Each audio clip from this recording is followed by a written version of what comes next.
महाराष्ट्र अनलिमिटेडच्या सुरुवातीला एक मोठी बातमी आहे। शिवसेना लोकसभा गटनेते आणि खासदार राहुल शेवाळे मुख्यमंत्री एकनाथ शिंदे यांना भेटण्यासाठी ठाणे इथल्या त्यांच्या निवासस्थानी पोहोचलेत। शिवसेना लोकसभा गटनेते खासदार राहुल शेवाळे यांच्या सोबत शिवसेनेचे खासदार कृपाल तुमाने, भावना गवळी, धैर्यशील माने, श्रीरंग बारणे, सदाशिव लोखंडे, हेमंत गोडसे देखील उपस्थित आहेत। लोकसभा निवडणुकीसाठी शिवसेना उमेदवारांची यादी पुढच्या 24 तासात जाहीर होणार असल्याची माहिती वरिष्ठ सूत्रांनी दिली आहे। त्यामुळे शिवसेना खासदार आणि मुख्यमंत्री एकनाथ शिंदे यांच्या बैठकीकडे सर्वांचं लक्ष लागलंय। अधिक माहितीसाठी जाऊयात, आमचे प्रतिनिधी उदय जाधव आपल्या सोबत जोडले गेलेत। उदय, हे सगळे खासदार मुख्यमंत्र्यांच्या भेटीसाठी नेमके कशासाठी आले? लोकसभा निवडणुकीसाठी शिवसेनेच्या उमेदवारांची यादी पुढील 24 तासांमध्ये जाहीर होणार असल्याची माहिती वरिष्ठ सूत्रांनी दिलेली आहे।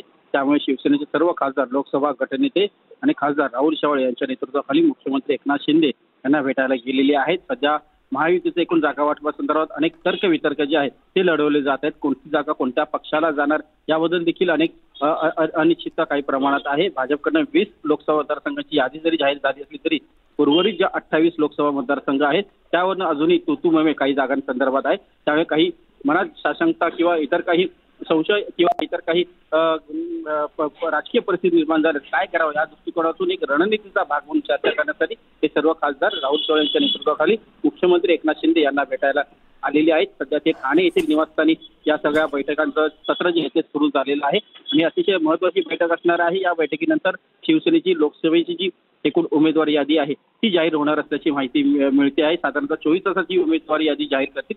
सध्या कुठल्याही जागांवरती म्हणजे कुठल्याही लोकसभा मतदारसंघांसंदर्भात जर का वाद नसेल तर ते लोकसभा मतदारसंघांची उमेदवारांची यादी जी आहे ती लवकरात लवकर जाहीर करावी अशी देखील मागणी जी आहे ती केली जाते। जे काही वादाचे असलेले लोकसभा मतदारसंघ असतील 4 किंवा 5 लोकसभा मतदारसंघांसंदर्भात सध्या वाद आहे त्यांची यादी जी आहे ती उशिराने जाहीर करावी असा देखील एक प्रस्ताव आहे। त्यामुळे आता नेमकं या बैठकीत काय होतंय हे पाहावं लागणार आहे। मुख्यमंत्री एकनाथ शिंदे या सर्व खासदारांना कशा प्रकारे काय मार्गदर्शन करतात हे आता पुढच्या काही वेळातच समजू शकेल। उदय, धन्यवाद या माहितीसाठी।